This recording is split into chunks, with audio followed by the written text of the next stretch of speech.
Hello there. Thank you so much for taking a quick minute to join me for this quick discussion. So there was something that has really been on my heart, and I just wanted to take a few minutes to share this with you all, my sisters, my friends, my partners, my fellow Black girls. Something very important that I wanted us to discuss. So I'm just going to jump right into it.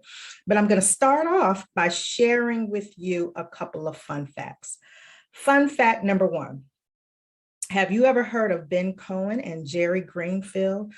Well, these two guys were gentlemen that met when they were kids, when they were in the 7th grade, right? And their friendship developed and deepened as such that they created what we now know as Ben and Jerry's ice cream. Oprah Winfrey.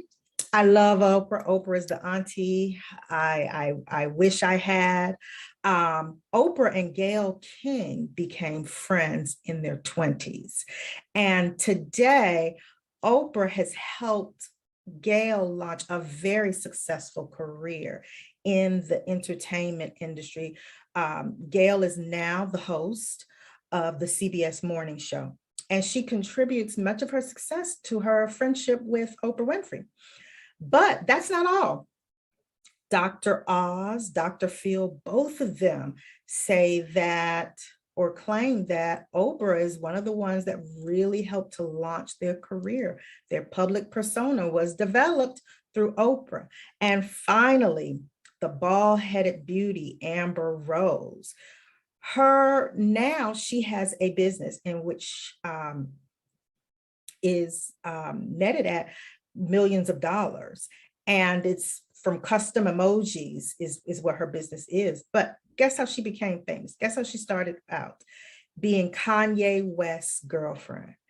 So why am I sharing this with you? What do all of these things have in common? One simple word: relationships. And that's what I wanted us to talk about today, is relationships, because I get a lot of emails, I get a lot of DMs in my coaching sessions with individuals. One of the things, I'll say predominantly, most of those people that reach out to me asking for advice and so on, it's always about relationships. I always hear, I don't get along with my mother. I don't get along with my sibling. My husband and I are having a hard time. My boyfriend and I are having a hard time. I don't have many good girlfriends. It's all about relationships. But here's the thing, it's how we react and respond to relationships is what makes or break the relationship. So I wanted to start off each week giving you a tip, because here's the thing, okay? God did not create us to be alone. He created us to be in community, right? And going back to all of those fun facts I gave you earlier, one thing I'm sure of is every single thing you're going to get in this life is going to come through a relationship, okay? Hear me now, write that down. Every single thing that God has for you is going to come through some form of a relationship. So we have to really work to heal ourselves so that we can show up as our best selves in relationships, and so that we can be open to nurturing relationships and understanding how to resolve conflict, because the conflict is going to come, but it's how we resolve the conflict that's going to really make a difference. And see, for us, right, particularly for the Black community, I believe the way we handle relationships is toxic, right? Because we've been sold this lie, and I don't know where it came from. But we believe that people they're nothing, like they don't matter to us, that we don't need people, that they're disposable. I hear so many times, I don't need her, I don't need him. You know, that's when the pride comes in. I don't need her, I don't need him. Yes, you do. We don't need to burn bridges unnecessarily, okay? So one of the things I want to talk about today in this particular video is vulnerability. There is power in vulnerability, but in our community, and I'm not saying these things don't go for anyone else's community or the communities out there, right? But I'm speaking specifically to you, my sisters out there, my brothers, if you happen to be watching this as well. We need to understand vulnerability, okay? Because I know for me, I'll speak for me, in the community that I grew up in, vulnerability wasn't a thing. I had to be tough, and so I carried that on. So when any time I had conflict, that toughness would come out. And then, when you feel challenged in any kind of way, pride would come into place. You're not going to tell me. And first of all, and second of all, and I go into all of that, right? Further damaging the relationship. Okay. But I really want us as a community to embrace vulnerability. Okay. And not see it as a weakness. I want us to lean into it and see it as power, because when you are vulnerable, you are saying, I have self-control, I'm mature, and I know myself, okay? Because see, here's the thing. Pride is really the Tylenol for insecurity, okay? So when you see a person doing all of that, huffing and puffing, and first of all, and second of all, and you're not going to tell me, and I'm going to get you, and I'm going to throw shade. There's a lot of insecurity under there. And it's causing them to put up this front, this, it's like the pride is saying, I have to protect you. I have to protect your heart. I'm not going to let anyone hurt you. But vulnerability is saying, you know what? I can control myself. I'm mature enough to handle this conversation. And if it's not received, it's okay. Vulnerability, for an example, is saying, hey, sis, what you said last night really hurt my feelings. Can we have a conversation about it? Instead of, what you said hurt my feelings, and I'm going to tell you, all of that, right? That's the opposite. That's pride. That's unhealed emotional wounds. That's toxic learned behavior. But vulnerability is saying, my feelings are hurt. Give me a minute to take a step back. Then I can have this conversation with you. Okay. See, there's a difference. Even with my husband, I will go to him when I feel hurt. Hey, baby, this hurt my feelings. Can we talk about it?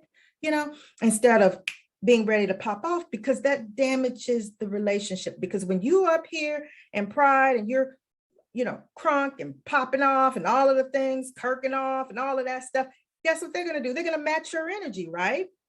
But when you are vulnerable and you say, hey, can we talk about this? And you share, you are opening up a bit of yourself. And that requires courage to say, hey, this hurt my feelings, or hey, I was confused, or hey, I wanted to come to the party, but you left me out. I felt left out. I feel like you didn't want me to come. You didn't invite me. I thought we were friends. Tell me what happened. Or as Auntie O always says, what happened to us? What happened to us? We don't talk as often. I haven't talked to you in a year. What happened to us? It's hard to cuss somebody out and be angry when someone comes to you like that. Now, I want to say there may be some that do, but the thing is, you are doing your part to heal and mend the situation, okay? And be okay with saying, I need a minute.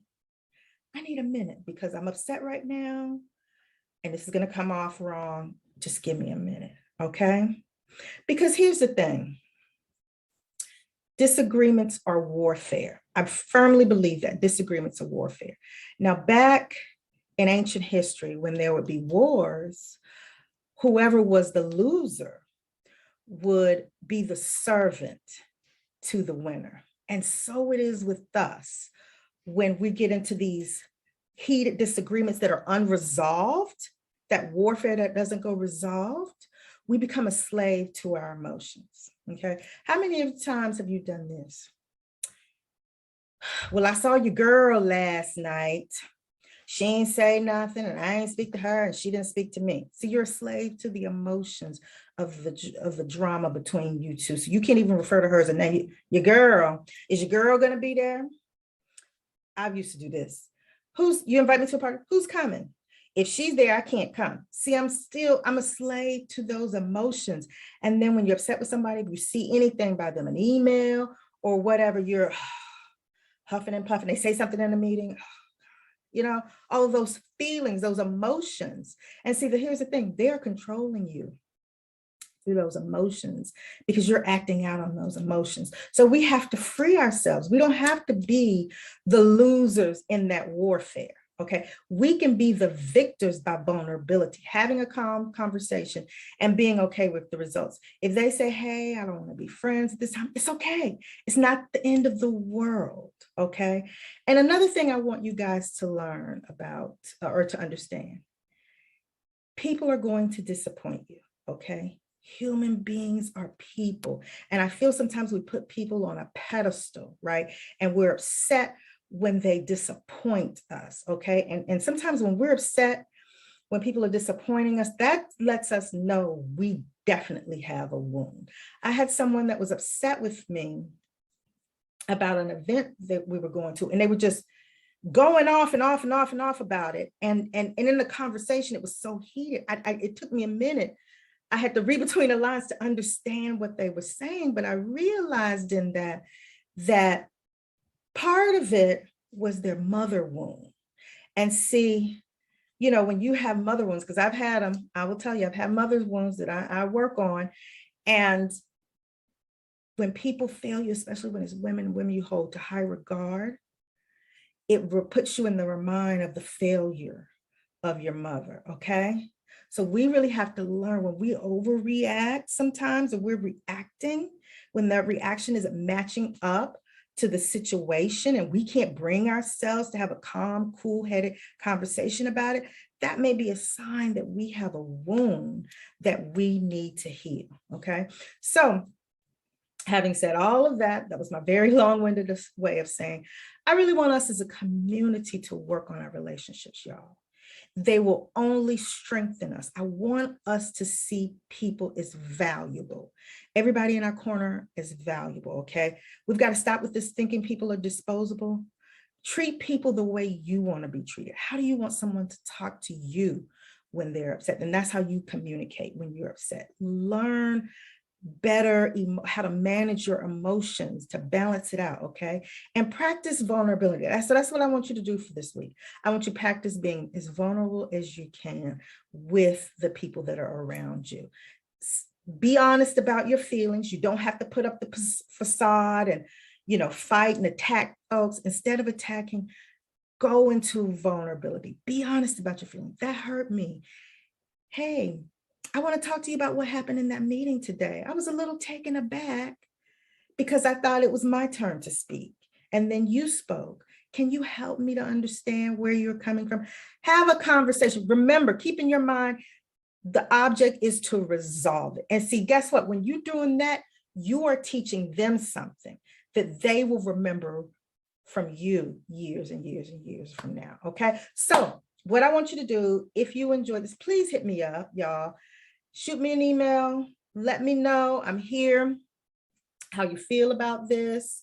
Practice it with your mom as well, right? Because I know some of us have hard relationships with our moms, and sometimes our moms can be a bit much. But listen, it takes, the first time she may not get it. She may be like, oh, she's trying to manipulate me. Don't worry about that, right? Don't worry about the reaction. That's not up to you. That's up to God. You go in there and you do your part to be vulnerable and leave the rest to him. When you do the right thing, God always rewards you. Trust me, some way, somehow, it may not be that minute, it may not even be that week, but he is the rewarder and he will reward you, okay? Hit me up, me at nijiamasmalls.com. I love y'all. I'll chat with y'all soon.